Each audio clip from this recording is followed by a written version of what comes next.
So I'd love to hear more about, I know you're very good at relationship building and creating partnerships and connections. So I'd love to hear your philosophy on that and what you're seeing working well. A lot of our business comes from referrals, and we have a process and a system we try to for everything. And one of that is we have a meeting 3 times a week with the team. We use, you can use any CRM. We've used Trello over the years, Pipedrive over the years. Right now, we're using Active Campaign because you could set up a deals for Active Campaign. We have a referrals board, right? And so anyone's a great relationship. It doesn't mean that they could have referred us someone that became a client. They could have referred to someone that didn't become a client. They could just be on the board because they're a great potential partner for us. And the stages, if you're thinking of like a CRM and there's like stages, are all ways we can give to that person. Okay. So it's not about us. It's just about how can we give to this person. So we set up these stages for giving. And I always say the best way to get referrals is to give referrals.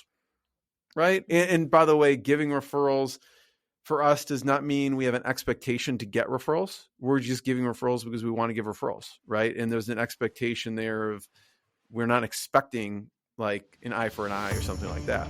They said getting started was the hardest part, but no one told you how hard it is to scale a custom service business. It's time for your team to step up, but your clients want you. Discover how to scale to 7 figures and beyond by freeing up time and getting your team to run whole parts of the company so you can focus on scaling profits. This is the Hands Off CEO with Mandi Ellefson. I have on the show Jeremy Weisz from Rise 25. Our topic for today is on how we're able to use platforms and partnerships and authority building to be able to generate high quality business. So, Jeremy, I'd love for you to share a little bit more about what about yourself and what you do at Rise 25. Sure, Mandi. Thanks. It's always a pleasure. And so I guess, Mandi, I call myself a recovering chiropractor. My background is actually studied biochemistry at Wisconsin, went into chiropractic school. But I started podcasting about 16 years ago or so.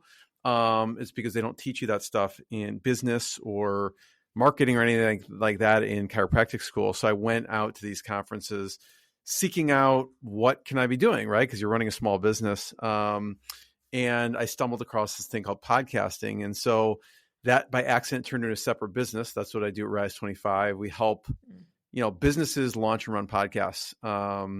We also help people with their gifting programs as well. So just everything surrounding building relationships is really what we figured out that we love doing. My business partner, I met John Corcoran through podcasting, and I kind of joke around, but I'm really not. When I say when I track back to almost everything good in my life, it tracks back to a podcast. I met best friends on my podcast, gone to people's weddings, family vacations. The only kind of exception is I did not meet my wife on a podcast, but a lot of my, indirectly we've met through podcasting, just through the network of people I've been able to meet as well. So it's just an amazing way. And this is kind of what we're going to talk about is about building relationships. And I don't think of podcasting specifically as, anyone could talk into a mic and publish it on YouTube, but it's really about what do you do to build the best relationships? And so we do podcasting, we do strategic gifting and several other things. Oh, I love that. Yeah. So yeah, absolutely. And I've known John Corcoran for a lot longer. We met in a mastermind and very, very early on, he had me on his podcast. That had to have been 10 years ago. And that's what forged that initial relationship. And I know that from there I think we had done some different courses together. Like we had co-created some courses together, if I recall. I mean, this was so long ago that was and I know I've attended one of your events, and I think that's where we actually met, Jeremy, initially. And then we got to know each other better on your podcast. So I definitely have seen how podcasting is so powerful. I know John was doing the podcasting back with Smart Business Revolution podcast. Is he still doing that podcast? Yeah. I mean, I think I started Inspired Insider like 16 years ago. I think John started Smart Business Revolution maybe 14 years ago or something like that. So, Right. yeah. Back before it was cool. Back before podcasting was as cool. Most as people did not know what right? a podcast was at that time. Yeah. No, they did not. So I'm like, so you guys are both in the old school realm of podcasting, and our Hands Off CEO podcast has been around. I don't know how long it's been, but I, that there's like, I hate to say it, but there's like pre-COVID, and you're always like measuring against how many years was that before that? Right. Probably 7 years. Over. And I feel like I'm in the old school version of that too, even though I'm not in it, nothing compared to how long you guys have been doing podcasting. But I know that I've also seen just so many incredible relationships that have come out of that too. So I'd love to hear, what are you seeing working really well to be growing companies utilizing podcasts as an authority building platform? I mean, I'm biased, of course. Like I think nothing beats a podcast from an authority building on a number of levels. I kind of separate that into two things, right? There's thought leadership content and there's external interview content, right? And so when I think of authority building, building social proof credibility by having amazing experts on the podcast obviously builds someone's credibility, social proof. Over the years, I've had the co-founder of Pixar, RX Bar, P90X, Einstein Bagels, Kettle Chips. I can go on and on. That obviously, and some amazing authors, Never Split the Difference, by Chris Voss, Michael Gerber's E-Myth, David Allen, Getting Things Done, Vern Harness, Scaling Up. So I've had some amazing authors, and Gino Wickman, Traction. So, that authority is kind of attached to the podcast in myself, in a sense, right? And so there's authority with external interviews, but a lot of times I see, Mandi, people make the mistake and they kind of err on one or the other. They don't a lot of times don't combine both. So you could see these interview shows and they only have guests on, but they're not profiling their own thought leadership. Right. And so it's really important for us to think about the authority and credibility from our own thought leadership. So we go about and answer the questions that people ask us. Right. And so we can share the information for free with people. Right. So common questions we get are, how do I name my podcast? Right. So we did an episode about that. Like, what tools and software and the most common questions, what tools and tech do I use? We did an episode about that. How do I launch my B2B podcast? We did an episode about that. So and by the way, it's not for me about vanity metrics. Yeah, like people will check it out.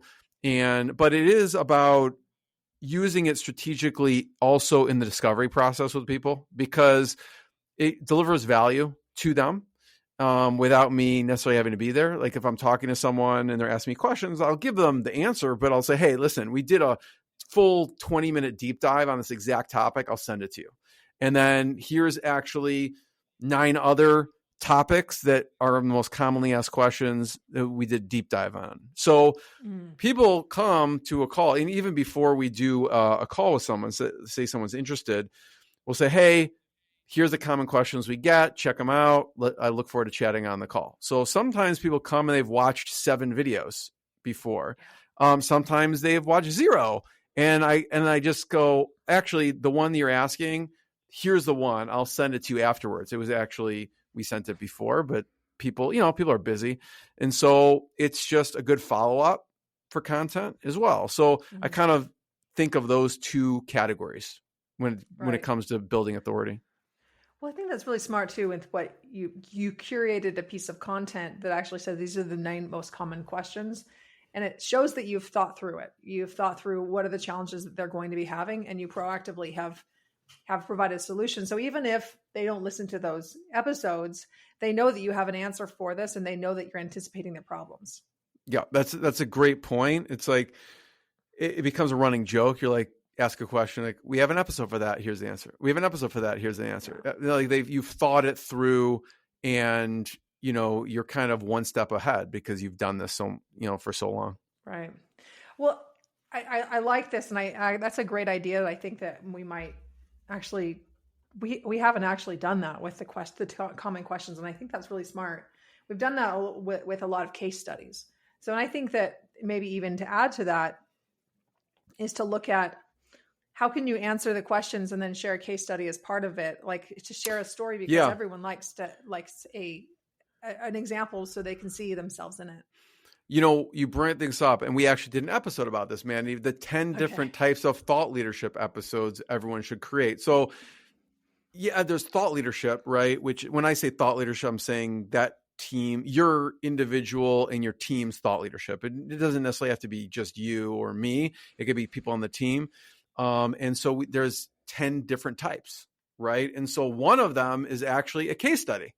And a case study is one of the types of thought leadership. Now, someone could have on a success story, like a client who's a success story on their podcast. That's going to be much different format in my mind than a case story, a case study type of interview, a thought leadership. So you could have someone on, when I have someone on who's a client, we're talking about their journey. Of course, they're sprinkling in like nice things, like, oh, I love working the Rise 25. They made it so easy. I got ROI, but it's mostly about their business and the journey and whatever the format of the questions are.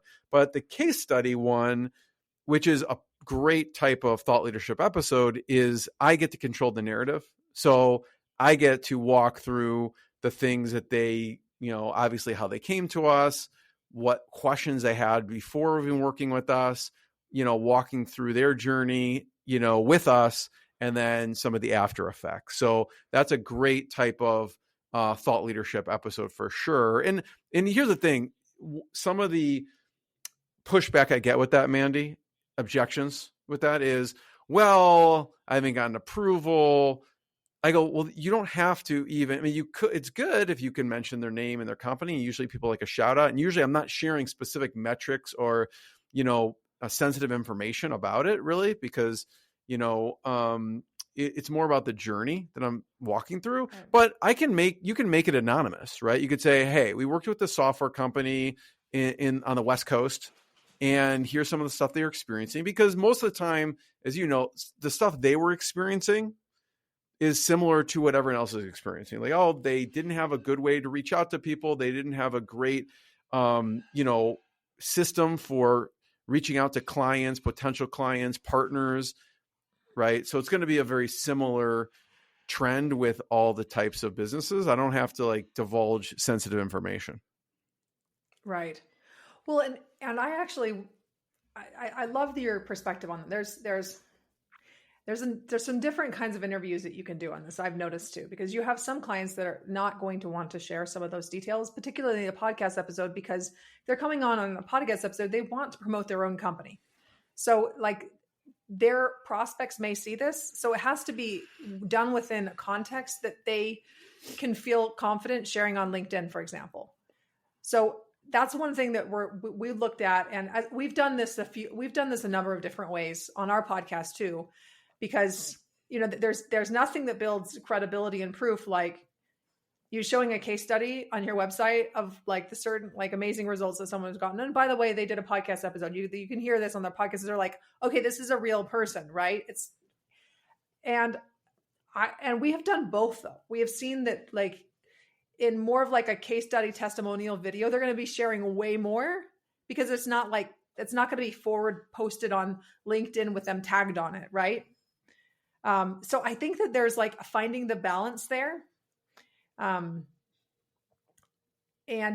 I've also seen too, is to your point, sometimes you can't share sensitive information, and sometimes you wouldn't want to, anything that would make our clients look bad, we will anonymize, and we will make it be that we will not tell about the company. We'll give it kind of a general idea, but we don't want them to look bad. But the story still needs to be told. 100%. I mean, when I'm thinking of those, how do I make a case study instructive for people that will help them? Right. Right. Because then it's valuable for the viewer. They're not just like, oh, this company is great, but like, what are some of the things they did to get those results? Right. And so if we share those things, then it's actually valuable for someone to listen to, not just, okay. I mean, the one end is if someone's thinking of working with you, they want some proof this stuff works and there's real people that they're getting results for. But the other is if someone's listening, I think of how do they get some results from this, right? Which means what are some of the things, because if we just say, oh, here's the before and here's the after, and I don't fill in, well, what are some of the things they did to get there? Then it's not providing value, right? Yeah. Well, I think the before and after are helpful within the context of someone's really far down the cycle and they're actually just looking at what do you have here, right? But you're absolutely correct that when you're talking to like listeners, they want to know what's possible. They want to be shown a vision of like, I can do this. Someone else is doing this. I can do this too. And these are the steps that they took to be able to get there. Yep, exactly. And it's a great type of thought leadership episode, no doubt. What are some other pieces of thought leadership content that you'd recommend? Well, I mean, we mentioned a good one, right? Which are FAQs, right? That's another category of thought leadership, right? So John and I mean, talking about a system, we have every Wednesday for an hour blocked out. Okay. And we have our team, customer support team. We use ClickUp from a project management perspective.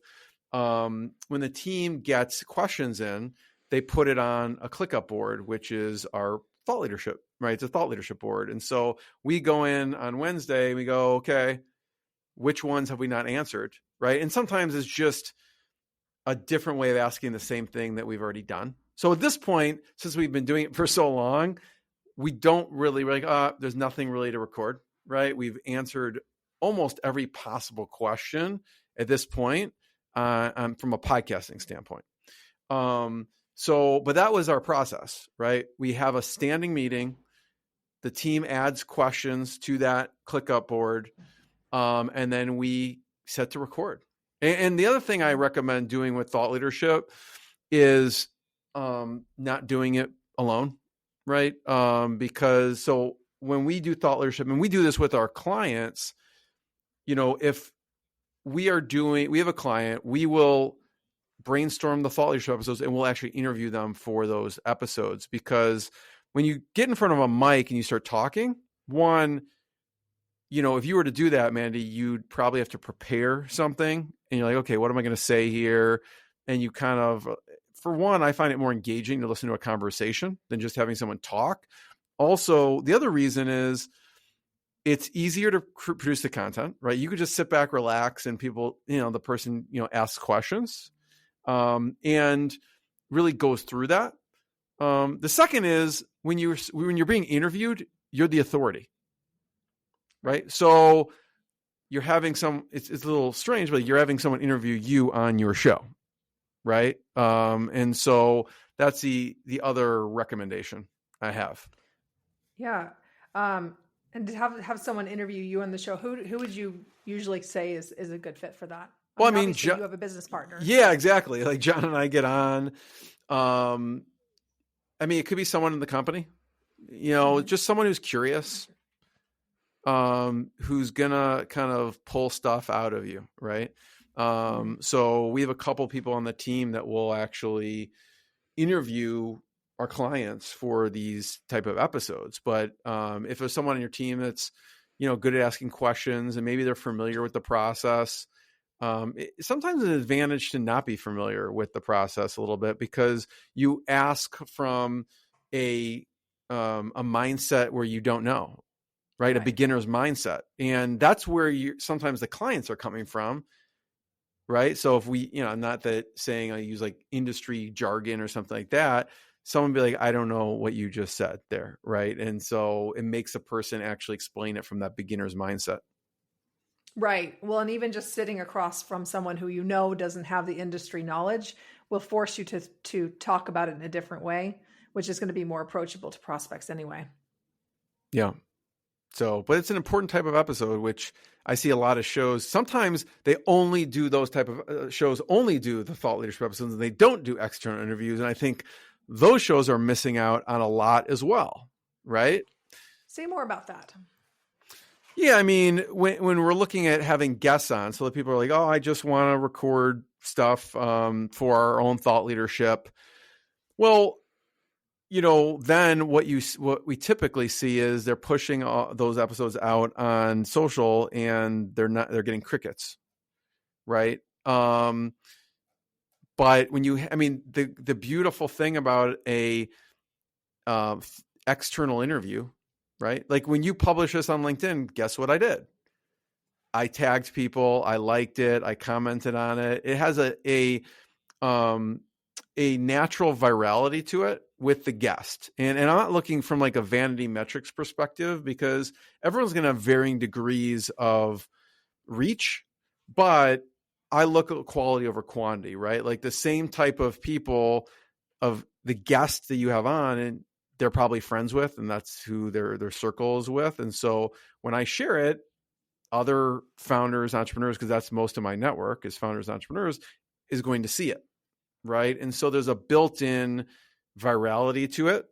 And that's really what I care about, that person is going to like it, comment it, and share it on their LinkedIn, on whatever social. I mean, we're both like kind of in the B2B space, and LinkedIn is the best for B2B.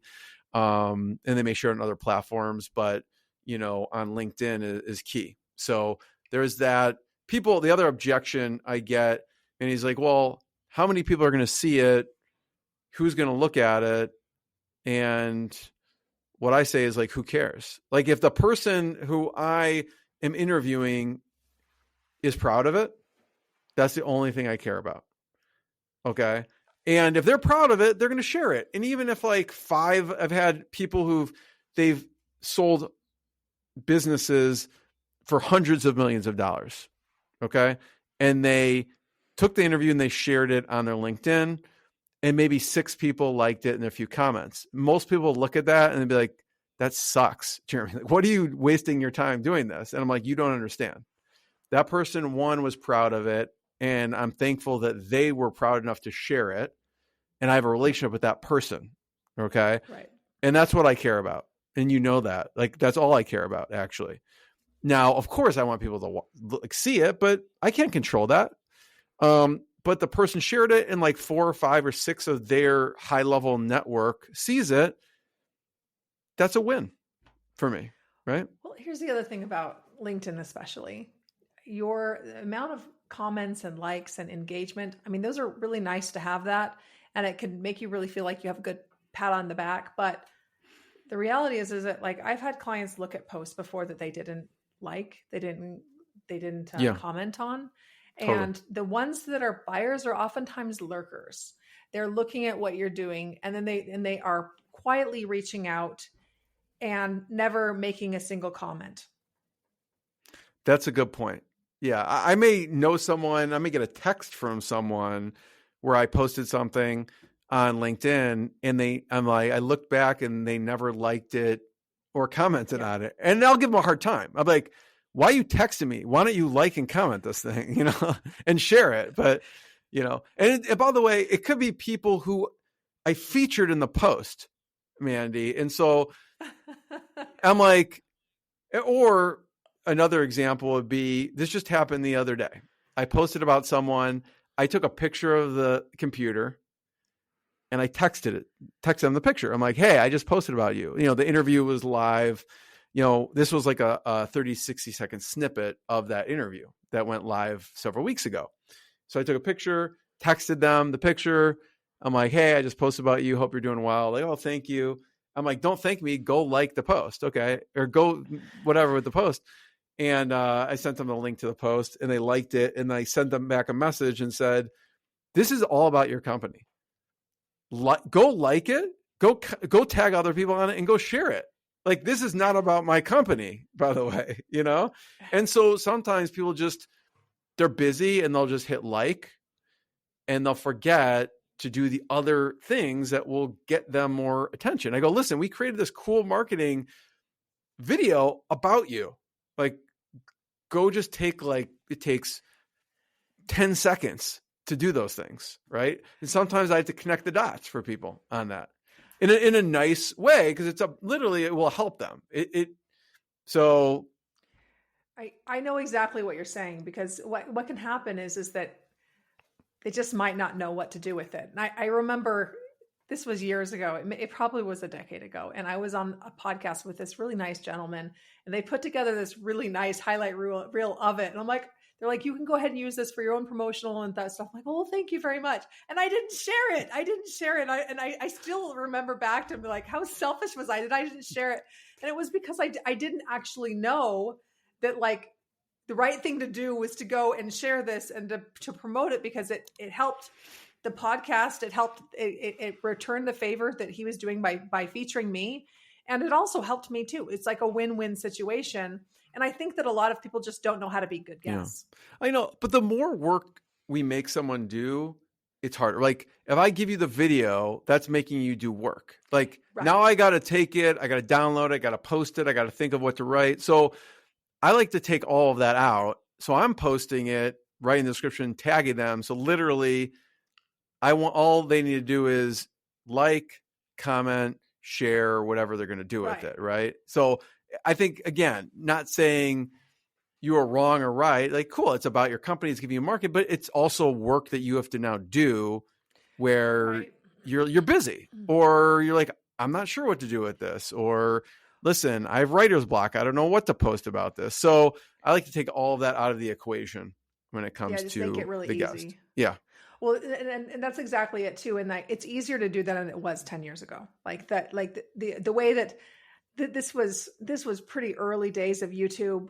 The audio it wasn't put up into YouTube in the way it is now. It was harder to distribute the content. So you make a really good point that I didn't do that because it was hard for me to do it. Not necessarily because I was like being selfish. It was just, I didn't know what to do with it.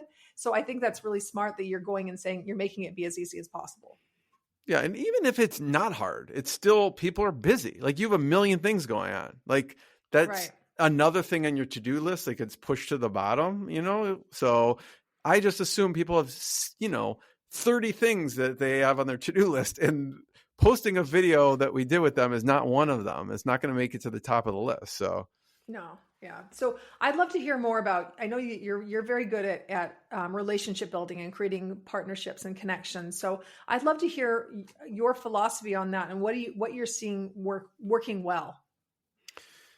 Yeah. I mean, when I think of, I was thinking about this earlier today, because a lot of our business comes from referrals. And obviously we hear all the time of my best clients come from referrals, but there's not like a systemized way to do that. We're just waiting for it to come in. And so what we have we have a process and a system for everything. And one of that is we have a meeting 3 times a week with the team. We use, you can use any CRM. We've used Trello over the years, Pipedrive over the years. Right now we're using ActiveCampaign because you could set up a deals for ActiveCampaign. We have a referrals board, right?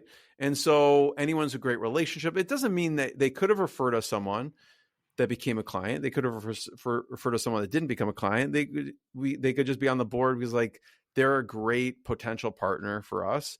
And the stages, if you're thinking of like a CRM and there's like stages, are all ways we can give to that person. Okay. So it's not about us. It's just about how can we give to this person. So we set up these stages for giving. Obviously a big one for us is, did we have them on the podcast yet? Right. And we have 3 internal podcasts that we run. So it could not just be, hey, has Mandi been on John's podcast? Wait, has Mandi been on Jeremy's podcast? So there's have you on the podcast, because that's a great way that we're just looking at how to give first. And I always say the best way to get referrals is to give referrals. Right. And by the way, giving referrals for us does not mean we have an expectation to get referrals. We're just giving referrals because we want to give referrals, right? And there's an expectation there of we're not expecting like an eye for an eye or something like that either. So, the ways that we give, obviously having them on one of our podcasts, for certain people, we will set them into our gift campaign, right? And so several of our partners, we will send a gift to them every couple months for years. And that's just a automated way for us to give to someone without having to continuously think about it. So once they're entered into that system, and then that's, Mandi, we didn't set out to start a separate like service line out of that, but people kept asking us, hey, we love that you're sending us this. Can you do this for us? We're like, okay. And so we actually started taking on clients to do that for. So that's a separate thing. Again, giving. We have a physical newsletter. Okay. Right. Yeah, and we will feature people in it. Right. So have we featured the person in the insert in our physical newsletter? Right. Have we introduced them to anyone? If they have a podcast, I love when my friends have podcasts, because as you know, like I'll make introductions very easily. Oh, Mandi has an amazing podcast. You should go on it. Obviously, I do a double opt-in when I'm doing intros. So I always get both people's approval first. So I'm just not making it awkward. Like, hey, Mandi, you should talk to Dave. And you're like, I don't really need Dave's not a good fit for my podcast. So now you have to say no to the person. I'd rather not put you in that situation. Yeah. So I always do a double opt-in when it comes to making introductions. So it could be introducing for the podcast. It could be introducing for maybe a partnership, right? I'm like, oh, you both share similar clients. It could be introducing the obvious one as a potential client. And so all these things are the ways we give. Can I post about something from once someone's in podcast funnel, I guess, whatever you want to call it, I know they're going to go on the podcast. We're going to produce an episode out of it. We're going to publish a blog post. It's going to go across like 15 different channels. We're going to create snippets out of it. They're going to post on social. So there's just like, it's kind of the gift that keeps giving after I do it. And so once I have someone on, I know all those steps are going to happen. But, if someone doesn't have a podcast, you could still write a blog post about someone. I mean, again, just thinking of ways to give them. You could write a blog post about someone. You could write about someone on social media, right? So those things are, again, just steps. And we look at, have we done all of these things, or what can we do for these people? I love that you shared that you do that 3 times per week.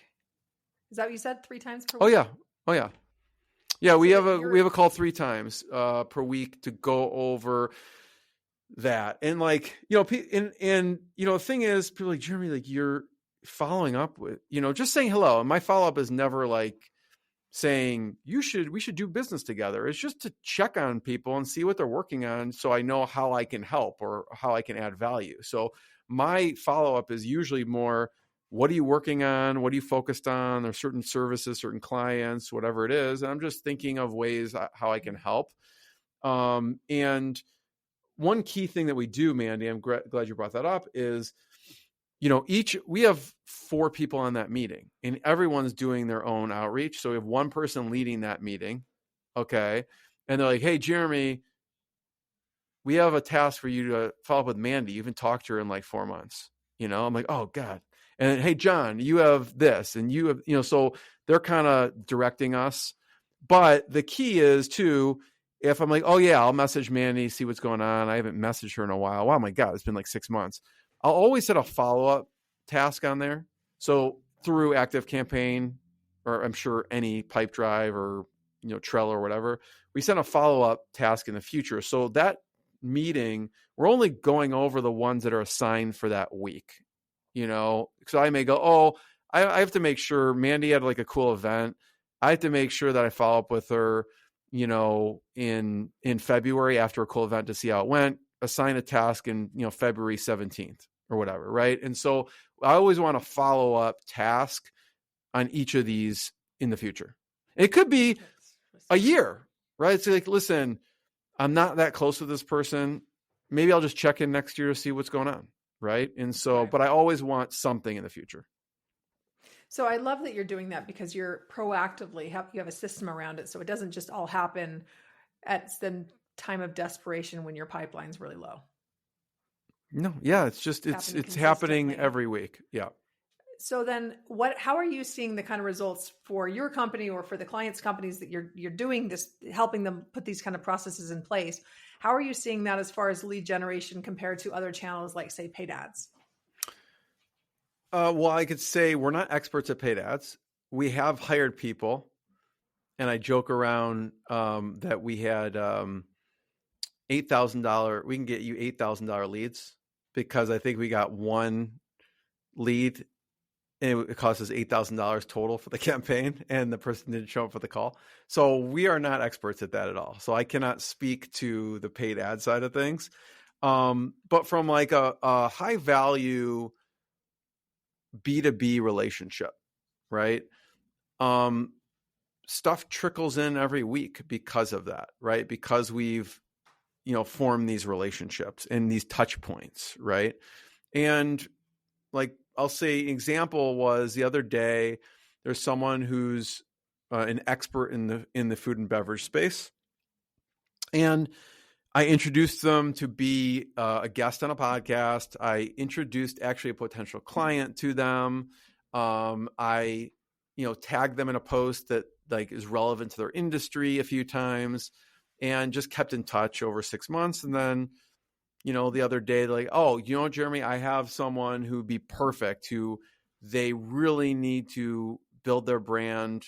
And they're thinking of a podcast, and you're the person I'm going to talk to. So, but when you have, 150, 200, 300 people that you're in connection with, right? Because we do this with a system. It's not just like one person here or there. There's stuff like that happening every single week. Now, a lot of the clients we work with have a high lifetime value, right? So they may have 10, 50, 100, 500. Some have $1 million client lifetime value. They don't need dozens of leads, right? If they form, I look at it, the metrics as I do 2 episodes a week. Okay. So if I have, 100 episodes this year, let's say 60 of them are with potential partners or current partners, right? If 10% of those, 6 people, refer us 1 person this year. Okay. If a client lifetime value for someone is $20, $50, $100,000, that's $600,000, right? It doesn't take huge numbers to have it make sense. And so I look at it in the form of a year and how many, really, again, people could have potential clients on, but I like the long-term relationship. And so I'm looking more at partnerships. And that's kind of the metrics I look at. I'd love to hear from that on that perspective. So you're doing very much a building value, and you're interviewing people. It's very much in the friend zone. So how do you be able to go from the friend zone? That's right? a good one. So how do you go from the friend zone to starting to date? Right. Yeah. I'm always in the friend zone, Mandi. Like no. We will always be in the friend I never zone, yes. figured that out. I only have to figure that out once with my wife. And so now I don't have to worry about the friend zone. But yeah, there's a couple ways to step into that. Okay. And one is, it starts with, when we're first planning the podcast, we start with creating a Dream 200. And the Dream 200 is really the foundational piece. And there's and I'll go maybe a little granular, but there's 17 categories of a Dream 200. And Dream 200, some people think of just clients. I think of it as clients, partners, big authorities in the space. But let's take partners for a second in the Dream 200. One, are you in conversation with someone who fits into that, who could be a good partner, right? Are they even potentially, they serve the same client as you, right? That's a foundational piece. Now, let's say we assume yes. And you're like, okay, you're in the friend zone here. I like being in the friend zone, right? I'm just delivering value. And I find out too, the book Give and Take by Adam Grant, there's givers, takers, and matchers. Who I like to give to are givers, right? Because that's their natural way of being. Like, if you talk to me, I naturally want to refer people. So it's not going to be shocking if I'm like, oh, this person's cool. Like, how can I figure out how to help them? If I'm talking to someone who's in that Dream 200, they're good, we share similar clients, and they're a giver, I don't necessarily have to worry about the friend zone because I just know their natural inclination is to refer. Okay. Let's say that person's not natural at referring. Okay. There's different, again, I just look at the ways to continue to add value to them, and, they know what we do. Now, let's talk about, it's easier from like a client perspective. Like, okay, let's say you have a potential client on the podcast. Mm-hmm. Okay. Because the partners is really just delivering value and giving introductions and obviously not expecting anything, but hoping that we serve the same client. From the potential client perspective, there's a couple ways to get out of the friend zone. Okay. One is, it's similar, delivering value, but delivering value in the service that you provide. So if someone, we had a lot of people have a lot of success with, okay, what's in, we call it like a big uncomfortable offer. A big uncomfortable offer is something that you normally charge for and you will give away to that person for free. Okay. And how willing are you to be? It's almost like, what are you kind of slightly uncomfortable about giving away because it's so high value and you really should be charging for it, but you aren't for this person. Okay. Now, I'll go to the extreme, Mandi, for a second. I go, Mandi, listen, I love what you're doing. We're going to produce your podcast a year for free. Okay. No questions asked. You'd be like, cool. Right. We get to demonstrate what we do. We're giving tons of value. Hopefully when that year, again, I'm going extreme here. I don't know. We would never offer that to someone typically, but that would be a big uncomfortable offer. So maybe it's scaled back to, hey, we'll do it 6 months. Maybe we'll do it, whatever it is. It could be smaller than that, but that definitely, what's a no-brainer offer that you're like, yes, let's do this. And then there is a timeline on it, obviously. After that, here's how it works to work with us. Right? We've had a variety of types of services. There's, some coaches and consultants that are like, listen, 3 sessions with me cost, $2,000.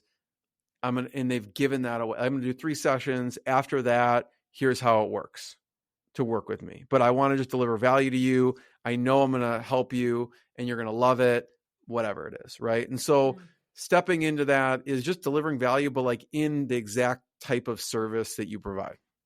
Right. So it's delivering value, but in a way where they're getting it for nothing.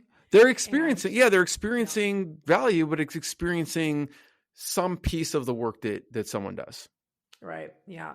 That's actually one that for our Hands Off CEO podcast, we have made very intentional choice not to have prospects on there, because it's not like, I don't like playing the friend zone game with someone. It just kind of feels like you're trying to get them in, and then they're like, oh yeah, by the way, I'm going to try to pitch you. I don't know how often you get this. Like, the whole podcasting world has gotten into this nasty, they're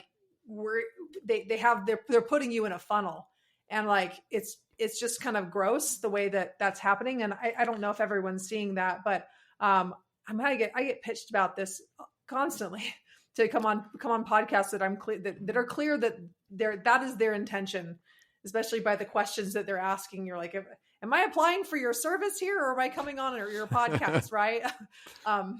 So like, I have been really intentional about not doing that. And that was even before that became kind of a posh thing, but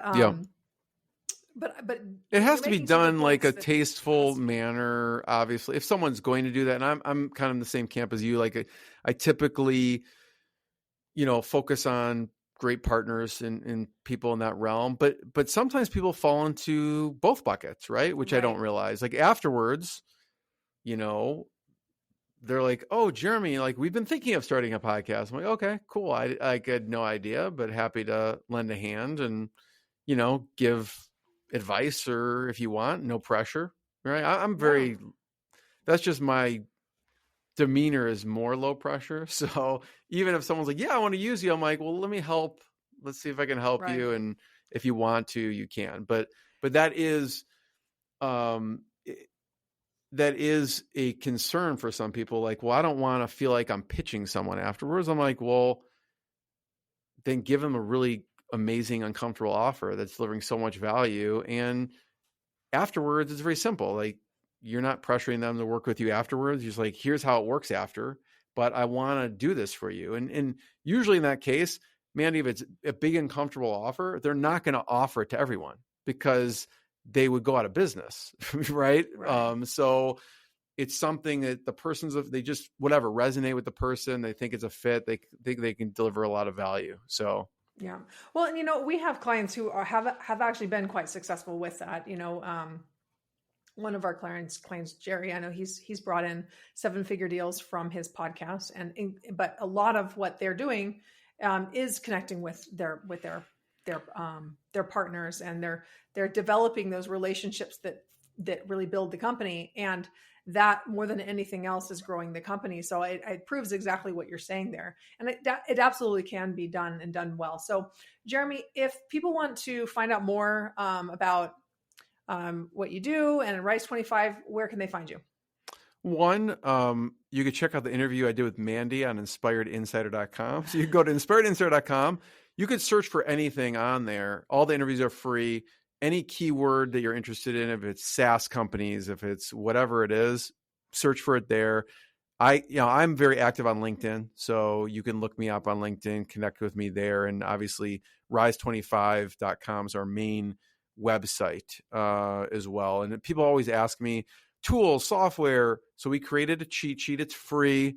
If you want to check it out, obviously you go to Inspired Insider, you can search anything you want on there, but rise25.com/webinar tools is like a cheat sheet of the tools that we use and recommend for recording, everything like that. So you can check that out as well. Oh, it sounds like really valuable. Thanks so much for coming on here, Jeremy. And for those of you who are listening, if you would like to find ways to be able to grow the price point that you're able to charge, increase your budgets, and be able to do it in a way where selling becomes easier, or growing becomes just, I don't want to say effortless, because there's nothing effortless in business, but it becomes so much easier than what you're doing. Go to our next executive briefing. You can go to handsoffceo.com/briefing, and you can join. And I will be personally walking you through exactly how others are getting paid 6-figure, multiple 6-figure, and 7-figure deals in this market, and how they are leveraging the uncertainty in the market to be able to sell and make deals faster. So go to handsoffceo.com/briefing. Thanks again, Jeremy, for coming on the show and for this live stream. And it's been absolutely wonderful having you. Thanks, Mandi. Thanks for listening to this episode of the Hands Off CEO with Mandi Ellefson. If you want to work less and make more, make sure you subscribe and get a new episode every week, and help spread the word by leaving a review.